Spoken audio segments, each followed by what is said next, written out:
Thank you for joining me today. This is the Action Figure Grader, and today we're going to look at recent sales on eBay for vintage Star Wars action figures. We've got some loose graded, UKG and AFA graded, and we also do have a few mint on cards towards the end of the video, and one very bizarre item that I don't think I've ever seen before that was AFA graded that sold for a lot of money. Inflation is even hitting cereal based on this sale. So thanks to those of you that watch, and let's go ahead and take a look. We're going to start off with Treasures from the Attic in the UK.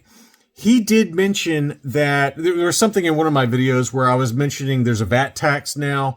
He reached out and said that for US buyers, if you buy something from him, that VAT tax is covered on the other side of the pond. So, I haven't bought anything internationally since these new kind of regulations have taken place for small value items that are being bought from overseas and then shipped to the US. But he said that VAT tax that where the warning label comes up for those items on eBay, that's covered on the other side of the pond. So just wanted to make people aware of that.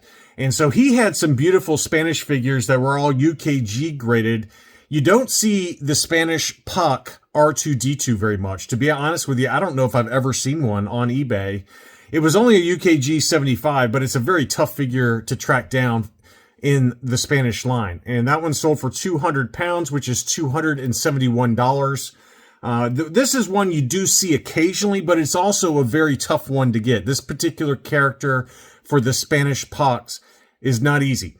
And it is labeled by UKG as the dark brown bandoliers. There is also apparently a light brown bandolier version for the Spanish Puck Tusken Raider. So this one was a UKG 80% and sold for 450 pounds, which is 610 US dollars. I had an AFA 80 or 80 plus, I don't remember, for this particular figure with the dark brown, and it was around that same price as what I paid for it and ended up selling for it. And so this I thought was very fairly priced as well. This is a very rare one, although for some reason we have seen a few of these this year. I went like 3 or 4 or 5 years where I was trying to find one of these, and it never showed up. And there's been at least 3 or 4 this year. And this is the Spanish Puck Black Neck Lando Calrissian. You can see how dark black that neck is. And then also there's a pretty noticeable color difference between his hands and his face. And there's so many different weird variations in terms of color shades for this particular figure. There is also apparently a Spanish Puck brown neck Lando Calrissian, which I think I've only seen 1 or 2 of those pop up on eBay, but this one was a UKG 85, and it's a very, very expensive figure. It's not easy to get. And that one sold for 722 US dollars, which is almost exactly what I paid for my UKG 85%. So they do tend to grade the Spanish Puck figures a little bit looser. I've even seen that phenomenon with AFA graded Spanish Puck figures. I feel like they take into account that there's lots of overspray, like you see on his wrist there, that blue overspray there. The degradation to the paint, you can see some wear to his eyebrows. They're not very well sonically welded, and the figures are just kind of they're very strange figures in terms of how they were assembled. You can see a weird kind of plastic overpiece there on his foot there from where it wasn't properly cut. And it's just the nature of the early Spanish figures that they just were very sloppily assembled. So don't get freaked out if you see one that has a high grade, that has some noticeable or slight defects. I just think that the grading companies, all of them really, you could make an argument that Collector Archive Services probably grades them the harshest. But AFA and UKG do tend to take into account some of these sloppy paint effects and other defects that are common for Spanish figures. And then here was the Spanish Puck R5-D4. This is another one that's very tough to track down. It's also very common that the eyes on the R5-D4 are kind of faded. You don't usually see the bright, crisp orange paint that you see on the top of the head and on the eyes for other COOs, countries of origin. And so this one got the 80%, probably about right. And that one sold for big money as well at 600 pounds, which is $813. It's just a very, very expensive variation for R5D4. You just never see it. Never see it. So very nice Spanish figures that he had there. Some other items. We had a baggie for Leia. It was only a 70 grade, but this was an SWC baggie like you see commonly for the Cantina creatures, Hammerhead, Greedo, Walrus Man. They often came in the SWC baggies, but don't usually see a Leia. It only got the 70 because of the torso discoloration that you can see very prominently inside the baggie there. Still sold for $423. It's not an easy baggie or a very common baggie to get. And this same seller also had a Luke, and this is kind of the beginning of our double telescoping Luke smorgasbord that happened on eBay. All of these double telescoping Lukes sold within about a day or two of each other. It's pretty wild to see. So the first one was an AFA 70, and that one sold for $1320. We just saw in a recent market update video a CAS 75 that sold for about this same price. And I always say that a 75 grade from CAS is about a 70 or a 70 plus with AFA. Not always. Sometimes it's about the same. Sometimes it's about a half a point less. But I think in this case, this one presents like a 75 to me. So they sold for about the same price as what a 75 CAS sold for recently. And then here was that big one that I had in a what to buy video recently. This is the early bird mail away baggie for the double telescoping Luke Skywalker. And as you can see by that final sales price in an auction, it's a very expensive, very desirable baggie. So this is the one that appeared in the early bird mail away kit. And this one was an AFA 85 archival case, and it sold for $31.27. And then the last one, I believe, that I wanted to show you was this one. After this AFA 85 baggie sold for $31.27, almost very quickly thereafter, this one sold from Coral Electronics memory cards. This is a seller that's had some very rare mint on cards as well as loose graded for the Star Wars line. And this one was an AFA 85 telescoping saber, double telescoping saber, Luke Farm Boy. And that one sold for $3,400. So big number on that one. And that's pretty wild to see three different examples sell within, about a day or two of each other. And the prices and the grades were obviously across the board. Here was a baggie for Blue Snaggletooth, also in the SWC baggie. This one was from the Prop Store auction, AFA 85 Plus, and it included the original kind of certificate from the Prop Store sale. And you can see there it's an AFA 85, and it sold for $21.26. And one of my subscribers asked for an affiliate link for this one. I didn't end up getting credit for it, but thank you for thinking of me before you bid on it. He asked me where I thought it was going to end up, and I said around $2,300. And after sales tax and everything, he paid about $2,350. So that number was kind of right in line with my expectations. So $21.26, and then after his sales tax he had to pay, it was about $23.50. So I think very much in line with fair market value for a really nice baggie. But thank you for thinking of me. The eBay affiliate link thing, it's a little weird sometimes. Sometimes it gives you credit, sometimes it doesn't. In this case, it did not. But I really appreciate you thinking of me. It was very nice of you to do that. Some other loose graded, just some very common loose graded from Jeff Jacob. I believe the next auction is coming up soon over at Hakes, but his eBay store had some kind of mid-grade items that I wanted to at least show you. This was an AFA 80 brown hair and belt Princess Leia that sold for $154 in an auction.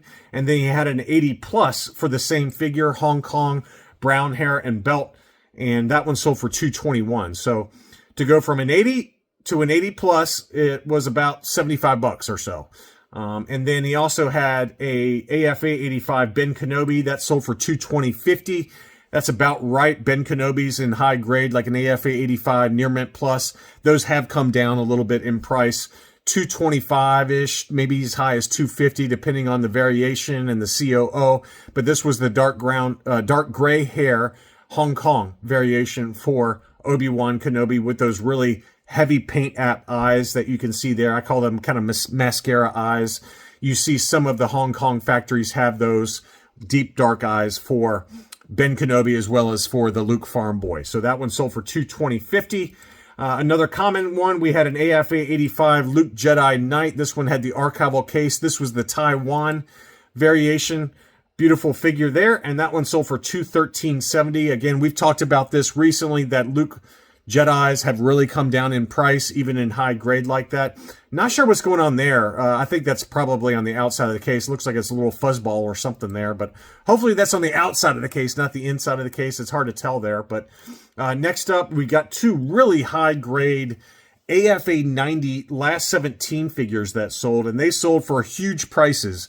Just showing you that even high grade, fairly common items, they continue to command big premiums. This was the Imperial Gunner AFA 90 old case style that was listed for $950. The best offer accepted on that was $850. So $850, and it was a beautiful figure. I mean, look at that. Look how clean that figure was. Really clean emblems on the shoulders.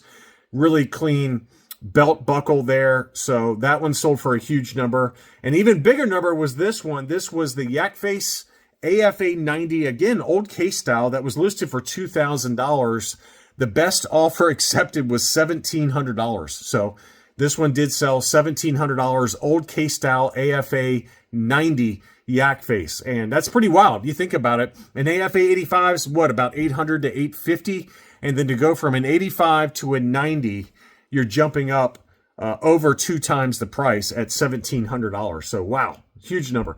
And then another really rare one was this Uze. This was 100% complete green label AFA 85 for the Turkish bootleg Uze Chewbacca. And it's tough to find these complete with the weapon.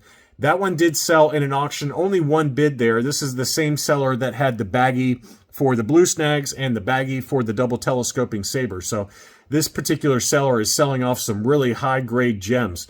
And this one sold for $1,400. Loose without the weapon, like loose graded without the weapon, like a qualified grade or a CAS 85, I mean, you're about a third of this price, $500 or so, if not less.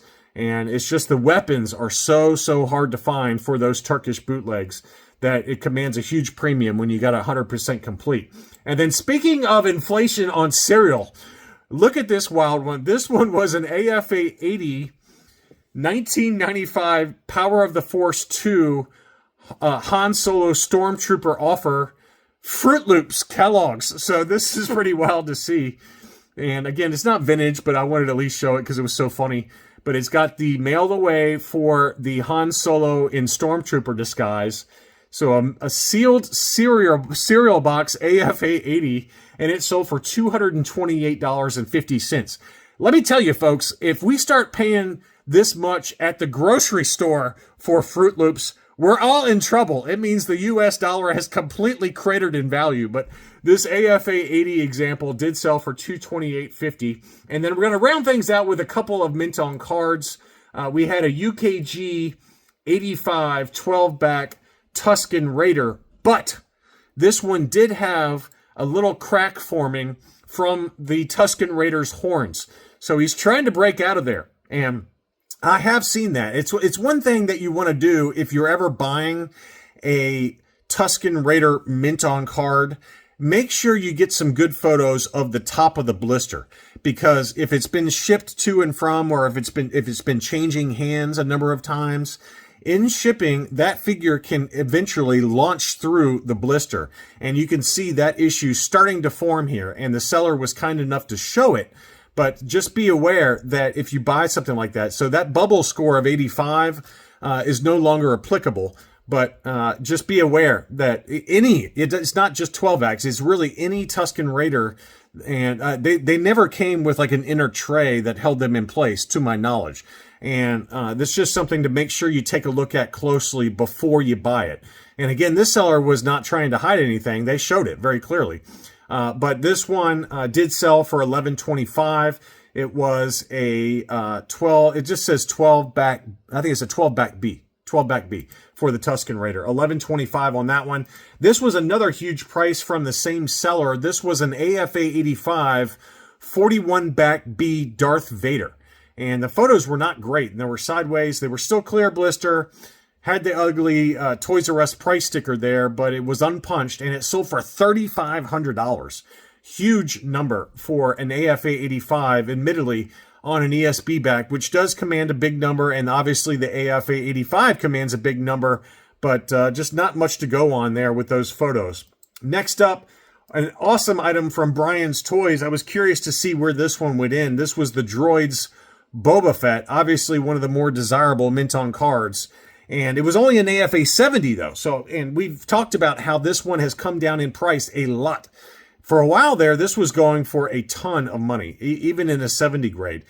This one sold in an auction for $46.75, which seems to be about right given the current market environment.